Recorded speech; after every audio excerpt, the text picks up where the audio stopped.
Hello student, मैं doctor Bharat Kumar और हम लोग पढ़ रहे हैं भारत का भूगोल। भारत के भूगोल में हमारा जो टॉपिक चल रहा है वो है भारत की जनसंख्या संरचना के बारे में।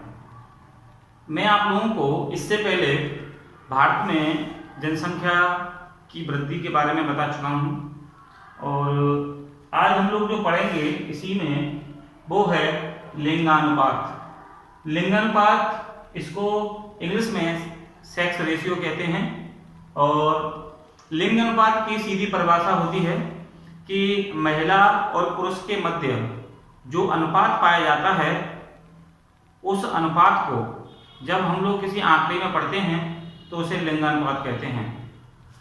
ये लिंगानुपात को ज्ञात करने का सूत्र होता है। लिंगानुपात को ज्ञात करने के सूत्र के लिए लिंगानुपात बराबर कुल स्त्रियों की संख्या बट्टे कुल पुरुषों की संख्या गुणा 1000 से हम लोग इसे ज्ञात करते हैं। एक बार फिर से सुन लो कि लिंगानुपात का सूत्र होता है कुल स्त्रियों की जनसंख्या बट्टे कुल पुरुषों की जनसंख्या गुणा 1000।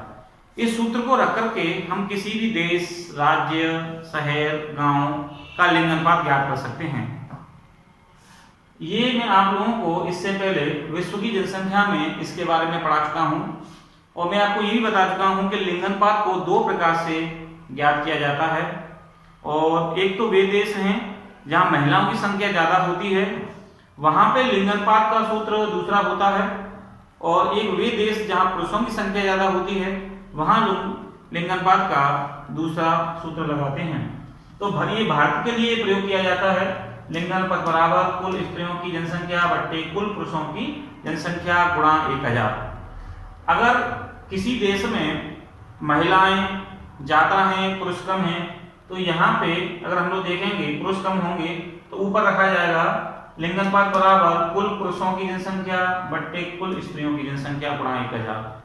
सीधा सा मतलब है कि जिनकी संख्या कम होती है, महिला संख्या कम है किसी देश में तो महिलाओं के ऊपर रखेंगे, अगर पुरुष संख्या कम है तो पुरुष संख्या को ऊपर रखते हैं। तो इस प्रकार से लिंगानुपात को ज्ञात करने का सूत्र होता है। और भारत में अगर हम लोग बात करेंगे औसतन तो 1000 पुरुषों के पीछे 940 महिलाएं पाई जाती हैं। ये औसत आंकड़ा है, किसी राज्य में कम है तो किसी राज्य में ज्यादा है। वहीं विश्व की बात करेंगे तो विश्व में यह लिंगानुपात ज्यादा है। औसत पूरे विश्व के सभी देशों का हम औसत निकालेंगे तो 984 महिलाएं 1000 पुरुषों के पीछे निवास करती हैं या मिलती हैं या रहती हैं। तो यहाँ पे 984 जो महिलाएं हैं वो 1000 पुरुषों के पीछे मिलती हैं। अगर हम लोग भारत के आंकड़ों की तरफ देखेंगे तो यहाँ आंकड़ों में कुछ विषमताएं पाई जाती हैं। यहाँ भारत में 1901 में 972 महिलाएं 1000 पुरुषों के पीछे पाई जाती थी, जो घटकर के 1951 में 946 रह गई। 1991 की बात करेंगे तो 927 महिलाएं 1000 पुरुषों के पीछे पाई गई थी। 2001 में यह आंकड़ा बढ़ा और महिलाओं का अनुपात 933 हो गया और वर्तमान में 2011 के अनुसार 940 महिलाएं 1000 पुरुषों के पीछे रहती हैं। अब अगर आपका कभी क्वेश्चन आता है कि भारत का वह कौन सा ऐसा वर्ष है जब महिलाओं का अनुपात सबसे ज्यादा कम हुआ था, तो इसका आंसर होगा 1971। 1960 में 941 महिलाएं पाई जाती थी 1000 पुरुषों के पीछे, जो कि 1971 में जब आंकड़े आए तो ये घट करके रह गई 930, जो कि काफी कम है। एक साथ 11 महिलाओं का औसत कम हो जाना सभी आंकड़ों में आश्चर्यजनक है। इसलिए अगर कभी आपको क्वेश्चन आ जाए कि भारत का वह कौन सा वर्ष है जब महिलाओं की संख्या सर्वाधिक कमी आई, तो 1971 में आई थी, जब 941 से घट करके 930 महिलाएं रह गई थी। अगर हम लोग बात करेंगे भारत के बारे में तो राष्ट्र औसत से अधिक यानी कि 940 से ज्यादा के जो राज्य पाए जाते हैं इसमें सबसे ज्यादा जनसंख्या सबसे ज्यादा सर्वाधिक जनसंख्या या महिलाओं का सेक्स रेशियो वाला जो राज्य है वो केरल है। केरल में 1000 पुरुषों के पीछे 1084 महिलाएं मिलती हैं, यानी कि लिंगानुपात सबसे ज्यादा केरल का है। अगर आपको कोई क्वेश्चन आ जाए कि भारत में सर्वाधिक लिंगानुपात वाला राज्य कौन सा है, तो आपका आंसर होगा केरल। केरल में 1000 पुरुषों के पीछे 1084 महिलाएं पाई जाती हैं। सेकंड नंबर पे आता है तमिलनाडु। तमिलनाडु में भी 1000 पुरुषों के पीछे 995 महिलाएं मिलती हैं।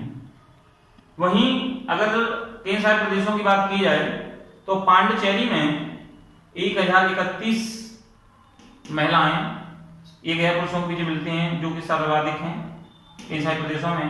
और लक्षद्वीप में भी 945 महिलाएं 1000 पुरुषों के पीछे देखने को मिलती हैं।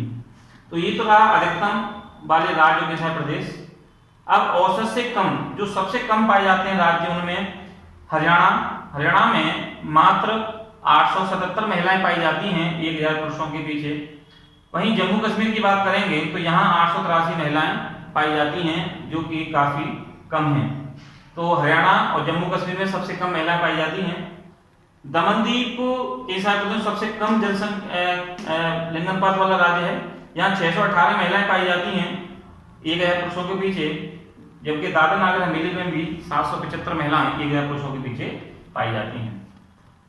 अब इसका कारण है कि महिलाएं कम क्यों पाई जाती हैं। तो पहला कारण है लड़कों की अपेक्षा लड़कियों को कम प्राथमिकता देना, यानी भारत में लड़कों को ज्यादा प्राथमिकता दी जाती है, लड़कों को कम प्राथमिकता दी जाती है। लड़कियों को कम प्राथमिकता देने के कारण ही लोगों की सोच ऐसी बनी हुई है कि जो लड़के होते हैं वो ज्यादा कार्य करते हैं, वंशवाद बढ़ाते हैं। तो ऐसी रूढ़वादी सोच के कारण भी क्या है कि सेक्स रेशियो हमारे इंडिया में कम है। बाल विवाह के कारण प्रसव काल में मृत्यु होना।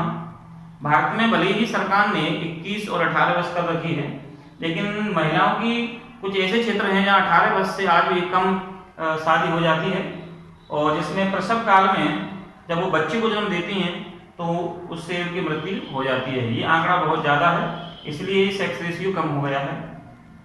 स्त्रियों की अपेक्षा स्त्रियों की आर्थिक स्वतंत्रता, इसका मतलब होता है कि महिलाएं आर्थिक रूप से अपने आप पर निर्भर नहीं हैं, वो पुरुषों पर निर्भर रहती हैं। इसलिए भी यहाँ पे महिलाओं की जो लिंगानुपात है वो कम है।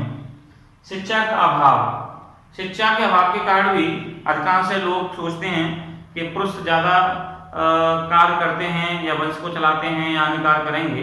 तो शिक्षा का अभाव है, इसीलिए भी क्या है कि महिलाओं की मृत्यु या स्त्रियों में कमी आती है।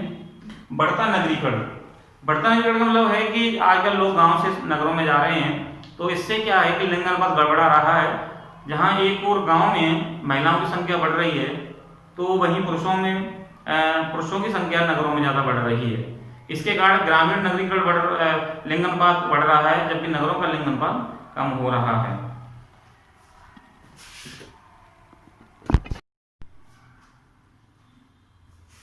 इसी में अगर हम लोग देखेंगे आयु संरचना के बारे में, तो आयु संरचना एज स्ट्रक्चर जो होता है, इसमें हम लोग ये पढ़ते हैं कि किसी देश में जो जनसंख्या पाई जाती है वह जनसंख्या किस वर्ग की है। आयु संरचना को ज्ञात करने के लिए हम लोग प्रैक्टिकल में एज पिरामिड जो बनाते हैं, उस पिरामिड पे हम लोग इसे आसानी से दिखा सकते हैं। अब ये जो आयु संरचना है, इस आयु संरचना के आधार पर हम किसी भी देश की या विश्व की या प्रदेश की जनसंख्या को 3 भागों में बांट सकते हैं। इसमें पहला होता है किशोर जनसंख्या। किशोर जनसंख्या वह जनसंख्या होती है जिसकी आयु 15 वर्ष से कम होती है, उस जनसंख्या को किशोर में रखते हैं। इसके अलावा वयस्क जनसंख्या जो होती है, इसे कहीं कहीं पे यहाँ पर प्रौढ़ शब्द दिया गया है, लेकिन इसके 2 भाग होते हैं वयस्क के। एक तो होता है युवा, एक होता है प्रौढ़।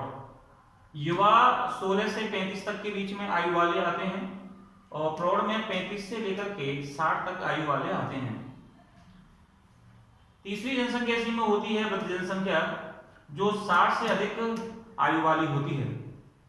ये जो किशोर जनसंख्या आप देख रहे हैं जो 15 से कम है, और ये वृद्ध जो जनसंख्या जो 60 से अधिक वाली होती है उम्र के आधार पे, इन दोनों को, किशोर वृद्ध को, इन दोनों को जो जनसंख्या है ये आश्रित जनसंख्या मानी जाती है। आश्रित का मतलब होता है कि जो बीच की जो व्यस्क जनसंख्या देख रहे हैं ये श्रमिक या कार्यशील जनसंख्या होती है, और दोनों किशोर और वृद्ध ये दोनों के दोनों इस पर आश्रित होते हैं व्यस्क पे।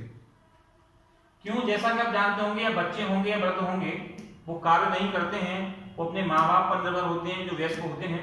इसीलिए किशोर और वृद्ध दोनों जनसंख्या यहाँ व्यस्क पर निर्भर होती है, और व्यस्क जनसंख्या वह जनसंख्या होती है जो कार्य करती है। अब इन जनसंख्या को देखेंगे तो किशोर में 15 वर्ष से कम उम्र के बच्चे सम्मिलित किए जाते हैं, और व्यस्क में देखेंगे तो यहाँ 16 से 60 तक के बीच के जो बच्चे हैं वो युवा हैं वो सम्मिलित किए जाते हैं, और वृद्ध में 60 से अधिक वाले सम्मिलित किए जाते हैं। अगर हम लोग भारत के आंकड़ों की बात करेंगे तो 2011 के आंकड़ों के अनुसार जो किशोर हैं वो कुल जनसंख्या में 29.5% पाए जाते हैं, यानी जो किशोर जनसंख्या है वो 29.5% है भारत में। जबकि व्यस्क की बात करेंगे तो यहाँ युवा 62.5% और प्रौढ़ जो जनसंख्या पाई जाती है वो 8% के लगभग पाई जाती है। इस प्रकार से ये जो जनसंख्या है, ये वृद्ध जनसंख्या ये 8% के लगभग है। तो 29.5% किशोर, 62.5% व्यस्क और 8% वृद्ध जनसंख्या देखने को मिलती है। तो इस प्रकार से ये यहाँ पर आयु संरचना के आंकड़े भारत के दिए गए हैं। अब हम लोग बात करेंगे कि भारत में जो जनसंख्या पाई जाती है, इस जनसंख्या में ये जो किशोर या बाल जनसंख्या कहते हैं, इस जनसंख्या का विशेष रोल होता है। अगर यह जनसंख्या यहाँ ज्यादा है तो वही जनसंख्या आगे चल करके युवा होगी या प्रौढ़ होगी, और वही जनसंख्या वृद्ध में आती है। अगर यहाँ प्रतिशत कम होता है तो आगे चलकर 16% कम होता चला जाता है। भारत में अगर हम बात करेंगे बाल जनसंख्या के बारे में तो सबसे ज्यादा यूपी में 2.97 करोड़ जनसंख्या पाई जाती है, जबकि बिहार में 1.65 करोड़ बाल जनसंख्या पाई जाती है। प्रतिशत के आधार पर आप देखेंगे तो सबसे ज्यादा जनसंख्या वृद्धि दर्ज की है वो 18.75 मेघालय राज्य में, और सबसे कम जनसंख्या वृद्धि जो बाल या किशोर में पाई गई है वो न्यूनतम पाई गई है 9.95 केरल में। यानी केरल में सबसे कम बाल जनसंख्या मिलती है देखने को, जबकि सबसे ज्यादा बाल जनसंख्या प्रतिशत के आधार पर मेघालय में मिलती है, जबकि जनसंख्या के आधार पर यूपी में और बिहार में देखने को पाई जाती है। तो ये रहा आज का टॉपिक लिंग अनुपात और आयु संरचना के बारे में। कल हम एक नया टॉपिक पढ़ेंगे इसी में। Thank you.